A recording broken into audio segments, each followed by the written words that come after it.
everyone, welcome back. We have another Derm Reacts video for you, and we're joined by Dr. Sam Ellis. Hi. She's a board-certified dermatologist in Northern California, and of course, we're so excited to have you here. I'm really excited to do this with you. So today's video is interesting. They're always interesting, but this one specifically is because she cleared up her skin, then all of her acne came back, and she happens to be a bride. We're always concerned with our skin, but she's even more so because she's got the wedding coming. Yeah, that time crunch puts the pressure on. Yeah, so I'm excited for us to take a look at Mariah. But before we get started, if you love skincare, make sure you give this video a like, subscribe to the channel, and you ready to get started? Let's do it. Okay. Hi Susan, and hi dermatologist guest. My name is Mariah and I am 27, almost 28 years old, and this is my skin and I desperately need your help. So let me give you a quick rundown of my skin history and why I feel like I need help. Let me just show you again my skin here. So I would say right now I have combination skin. However, I have a history of having oily prone skin. So for about 10 years, I've had really oily skin, but now that I've been on spironolactone for a year, that has substantially helped with oil production. But I would say right now it's combination. So I still get oily around I would say like my forehead area, but I do get dry sometimes actually in like the nasal fold area. So I would say combination skin, and obviously acne prone. So I have seen a dermatologist for a couple years now, the same one, and actually back in 2019 we finally had something down. So I had been on the combination of like benzoyl peroxide adapalene, a topical lotion. I had also done clindamycin, and then eventually we swapped out clindamycin with the Ordinary's azelaic acid. We had that combination going in about December 2019, early 2020, my skin was looking pretty great. I'll insert a photo here so you can kind of see why I'm so upset right now. So we thought, you know, the skin was looking pretty good. However, due to a few small concerns, we thought, let's try one other thing to kind of get that perfection everyone strives for, which now I'm regretting. So we switched to tretinoin, 0.05%. So I was on that for a while. I started that in May of 2020. I made it past that purging period, and I do think it was a purge because I broke out in my problem area, so that T-zone, little tiny bumps and things like that. So I made it past the purge in my opinion. There were a few still trouble areas, I would say, but I did see the light at the end of the tunnel. However, then this started happening. So while I was using tretinoin, I did remove all actives from my routine, except for that azelaic acid that she recommended I could still use in the mornings. So before this, back in 2019, I was kind of just using whatever cleanser I felt like because I did have those two topicals that I was using. So that kind of led me to today. So late August, after 3 months of tretinoin use, is when I kind of noticed what was going on here. What I'm concerned about is that this never used to be my trouble areas. Like I said, the T-zone was pretty much my trouble area. And I know the chin and jaw is kind of that hormonal area of breakouts, but I'm not on birth control, wasn't pregnant or anything like that.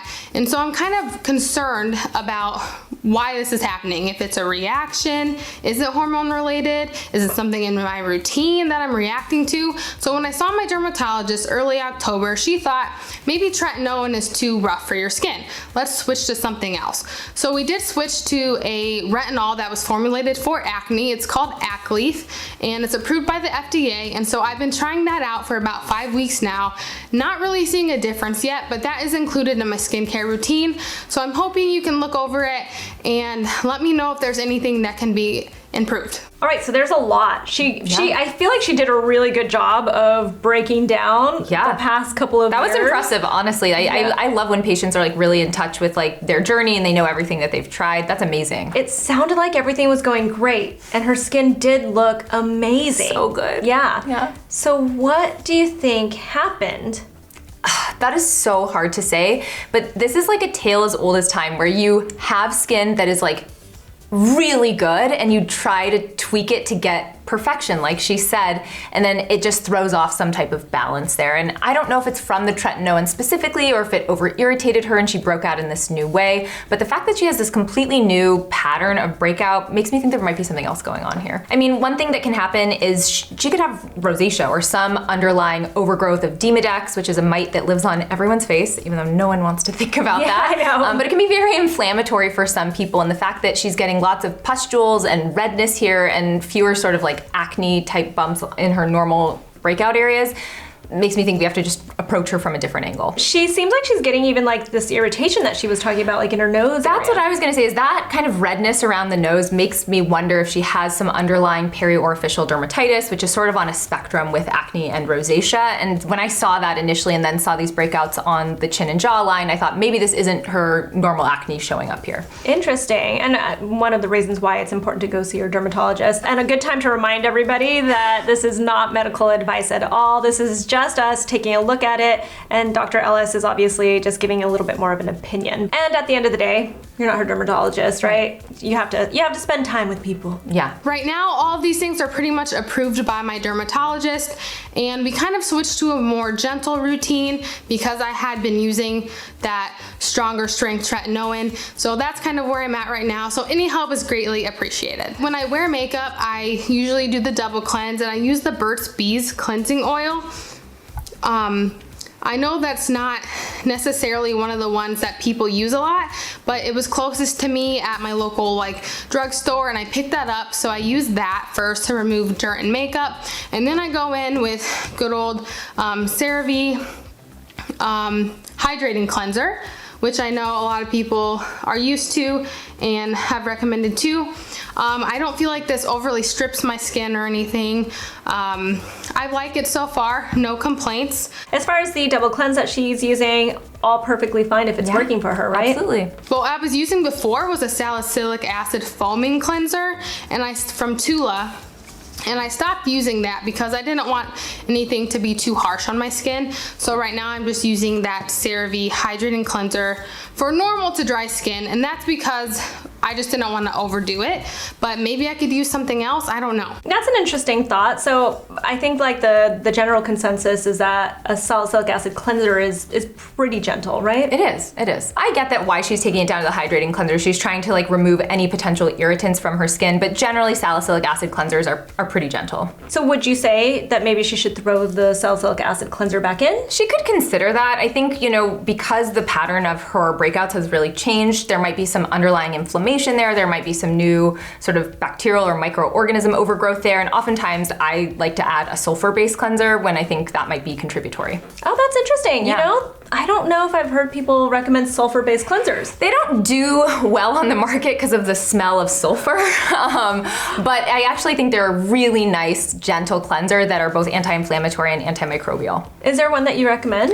I tend to do prescription strength. Actually, Amazon has tons of like 10% sulfur-based cleansing bars, and that's often what I'll recommend to my patients. Interesting. Drying or not really? Not particularly, no. Oh, that's really good to know. Okay. Yeah. After that, go into like the treatments and stuff. So if I'm using that retinol that we started, sometimes I use that before my moisturizer, and sometimes I use it after my moisturizer and serums. It kind of just depends how my skin is feeling. So if I want to go in with that retinol first, I will apply that. It is called Acne. I don't have the tube with me at the moment. So I'll pat my skin dry after cleansing. I'll apply that retinol, let that sit for about 30 minutes. Then I will go back in, dampen my skin, and go in with the ordinary hyaluronic acid and also the CosRx snail mucin essence, and I kind of combine these together, and that's because I'm trying to like hydrate the skin, kind of reduce irritation, and I apply those together right before applying the CeraVe PM moisturizer. I'm wondering if this was what was told to her, like what she should be doing, but first off, let's talk about this retinol that she's using. What do you think about it? Yeah, so this is, I guess it's not technically a retinol, it is a retinoid. Acne, it's the newest to the market, also generic, well it doesn't have a generic, but it's called trifarotene is the name of the drug. This was approved for truncal acne, but of course you can use it on the face as well. I find that patients tolerate it really well, and it can be a little less irritating than traditional tretinoin or tazarotene. And so it just hasn't been around long enough for me to have like a good handle on whether I like it for my own patients. But it's a prescription strength retinoid. I think it should help with her acne. As far as the way she's using it, so she goes in, she puts her moisturizer on first, which is totally fine. Yeah. Right? Especially if you're trying to not have any irritation. Then she lets it sit for 30 minutes and then re-wets her face. I understand what she's trying to do. She's trying to get that hydration and then put on her hydrating serums. I wonder though how Mariah was wetting her face. Like, is she just using like a spray toner, which might be different, or is she like actually splashing water and on then her towel face? drying or anything like that? That can really change like what is actually on your skin. Right. So I guess we'll address both. If she's rinsing her face with water, then towel drying, is that maybe deactivating the retinol or making it a little less active? Yeah, and that is actually one way you can use topical retinoids, is this sort of short contact time where you leave it on for 10 to 30 minutes and then rinse it off completely. But I don't think that's her intent here. I think she's just trying to rehydrate the skin. But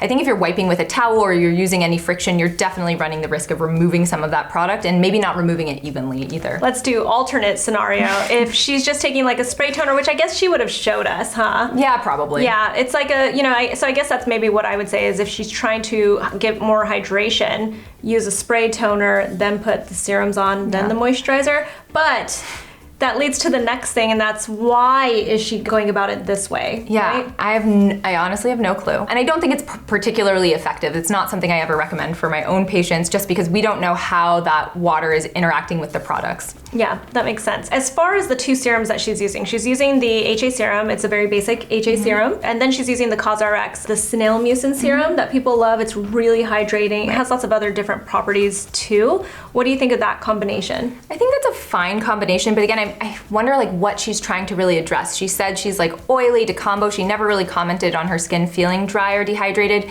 Maybe she's concerned that irritation or something like that is leading to the breakouts that she's having, so she's trying to really support her skin barrier, which the utmost respect for trying to do that. But I just wonder if that's a really purposeful ingredient for her and if it's really necessary in her routine. I like that, being intentional. First off, could she just swap all this? Like, it's fine to just use those hydrating serums, right? Yeah. I'm kind of reading between the lines, and maybe I'm wrong, but something tells me that she is definitely noticing more of this irritation than she's really talking about out loud, like maybe even subconsciously. I would think so, because the choices she's made would suggest that her skin is not behaving how she wants it to, that she might be feeling stinging or burning, and that's why she's chosen all of these hydrating and moisturizing ingredients to sort of stack on top of one another. But yes, she doesn't explicitly say it. Because then she switched also to that hydrating cleanser and doesn't want to like cause any irritation or cause further drying, but we never heard that she was dry. Right.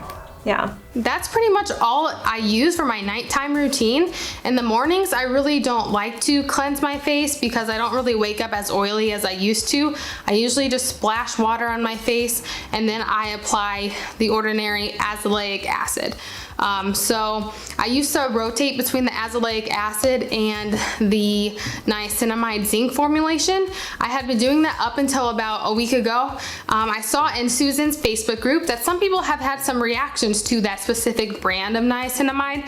So I'm just kind of wondering if maybe that could be causing some of this new breakout. So I'm just gonna do some trial and error and kind of see if I can go from there. See if maybe that's what could be causing some of this. I don't know. I'd be really curious to know if the breakouts stopped after the niacinamide, because I see this too often where one person sees that a person supposedly broke out from a product and there's really no context. Like niacinamide technically, as far as studies go and everything, right, should not be causing people to break out. Right. No. Or even have irritation, really. So it's always curious to me. You see like one person say it, then another person's like, oh yeah, me too. And they're kind of putting together in their heads like, oh, wait a second, this is the correlation here. Right. And there's usually something else that's also happening. Yeah. So it's interesting to hear her say that, because I truly, like, she was in my group and saw that this was a conversation being had, and then came to this conclusion too for herself. Right. So this is always interesting to hear, for me to like see and hear and stuff, because I see it a lot. What do you think about that? Yeah, I see it all the time, and I also think it's really hard to know what product specifically broke you out if you are using an array of products in your routine. And sometimes it's not the product, but it's how your products are interacting with one another. But then again, there are so many variables: your diet, your stress level. I mean, she has a wedding coming up. I mean, there's a lot of other things that could be at play here. Yeah, that makes a lot of sense. She did give us a little bit of a hint. She said drier.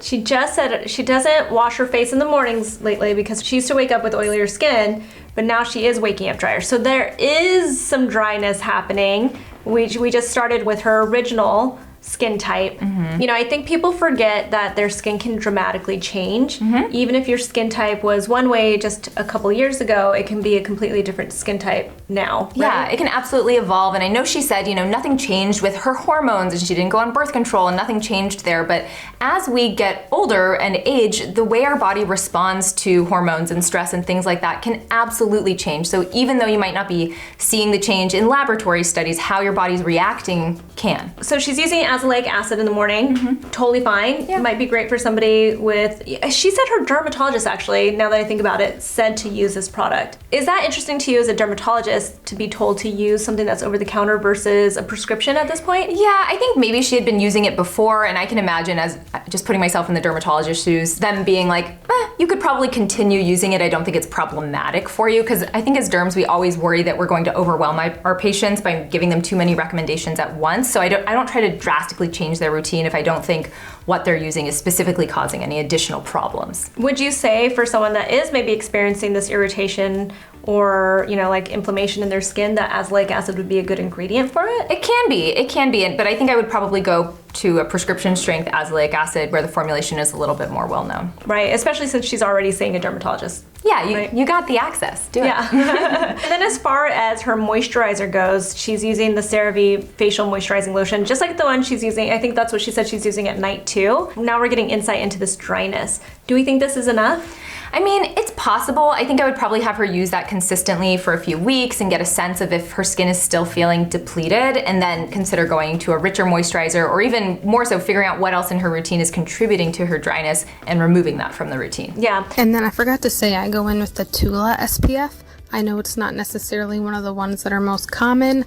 I don't really know much about the ingredients, but I bought it through an influencer. I know, cringy, but this is the one I've been using. I used to not even use SPF because I never burned, but I know it's important. So let me know if you have any other recommendations for me. All right, first off, I don't think purchasing something that is an influencer, I might be biased, but I think that it's not cringy at all to buy something that you see an influencer talk about. I mean, I'm sold, people don't realize this, I am sold on things all the time by, you know, the content creators and influencers that I follow. It's the reason why I follow them. I actually think it's amazing that this person got you hooked on using sunscreen. That's huge. I mean, that's really incredible, and I love that she acknowledged that she didn't before because she wasn't worried about burning, but she realized there are other benefits to protecting with SPF, and so I think that's awesome. Yeah, I personally have not used this Tula sunscreen. I've used some Tula products, and I think that they're totally fine. As far as like looking at the sunscreen, it's an SPF 30. I know there's a lot of talk lately about using a higher SPF lately.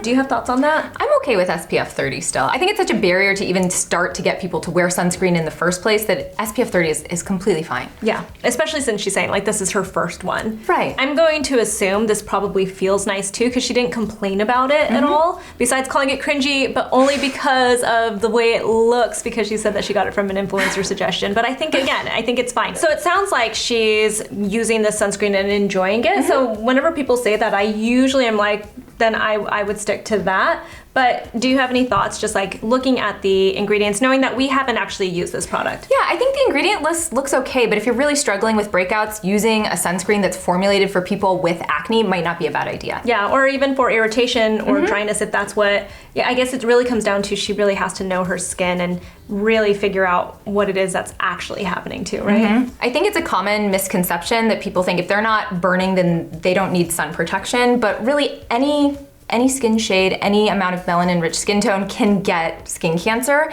And also with sunscreen, you're protecting against signs of aging, pigmentation, the fact that she has acne, she's more prone to scarring, and it's going to protect against that as well. So there are a lot of benefits to protecting from the sun and wearing sunscreen. Yeah, I mean, this is a conversation I have with my husband all the time. He's like, I don't burn, but inevitably I'll see that he has like, he'll say like, oh, his skin is irritated, or he gets those little bumps. Oh yeah, like heat rash. Yeah, and I'm like, this is what I'm talking about. Why is it so hard to convince husbands to wear sunscreen? Oh gosh, you're preaching to the choir. I guess I'm kind of confused because right now that retinol for acne is really the only acne fighting ingredient in my routine. So I don't know, do I need to include more actives? Should I be using an actual cleanser in the morning? I'm kind of at a standstill, and I'm kind of frustrated because, as you can see, you know, I'm getting these kind of bigger red zits and acne that I never really had before. I mean, even on the forehead, I kind of have a combination of these tiny pimples,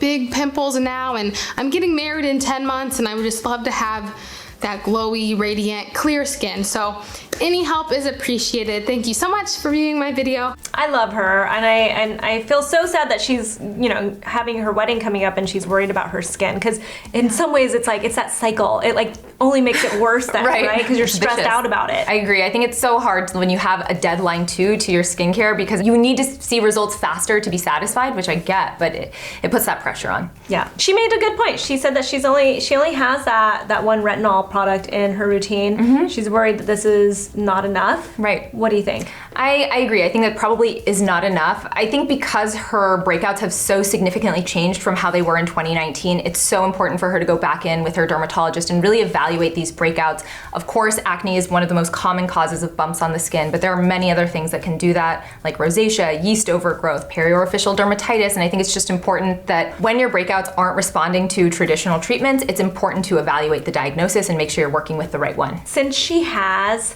this, you know, like event coming up, usually it's the wedding that gets a lot of people going with their skin, right? But most of the time, like, you know, at this point, who knows like how much longer it took her to go back in to see her dermatologist, if she did at all. Right. So you probably see them not even, like she said she's got 10 months, you probably sometimes see them like a month or two out, or even. So what would be kind of like the recommended, you know, like wedding boot camp? Right, so with acne and breakouts and just when your skin's not acting how you want, a lot of times in dermatology we think about stepwise treatment, doing something, see how it works, then move to a more aggressive treatment, etc., etc. When someone comes in with a deadline, we think more about doing several different treatments at once. So we might think about doing some oral medication to get things under control quickly while incorporating a topical that can be working long-term for that person. So the wedding boot camp really just takes the timeline and condenses it. I don't think this is always the right answer for everyone, but when you have a patient who needs something to happen quickly, this is kind of my approach. What would be the reason to not do that all the time?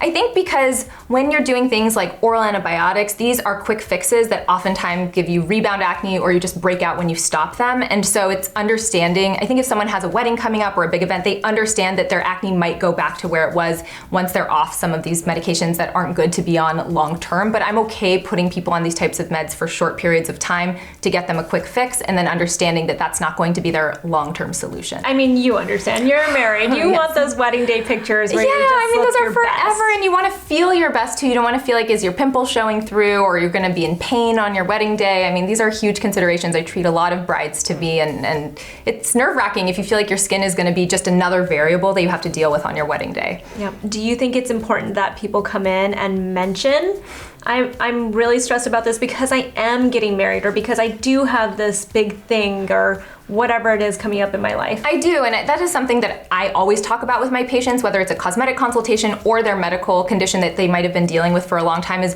why now? Why are you seeking out a dermatologist at this point in time? And oftentimes, big life events, big birthdays, anniversaries, those things come up, and it lets me know that they have something in mind. They have a goal that they're trying to meet on a deadline. So all that said, looking at her skincare routine, what she's currently using, are there changes that we would make?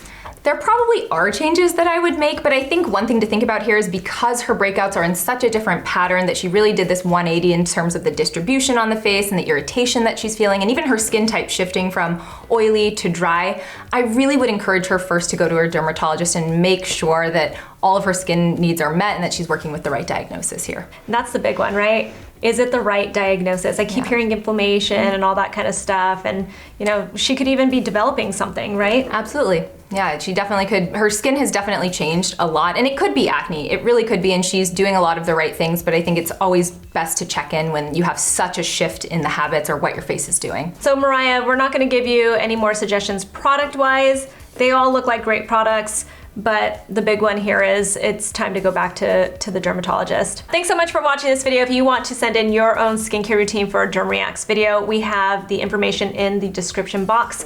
You can also find Dr. Sam Ellis on social media. You want to tell them where to find you? Yeah, I have an Instagram account at Dr. Samantha Ellis, as well as a YouTube channel. So. I love it. I love her YouTube channel. We're actually helping out to produce it and everything, so that's been a lot of fun. Yeah. You can also find me on Instagram. I'm at Susan Yara. We'll talk to you soon.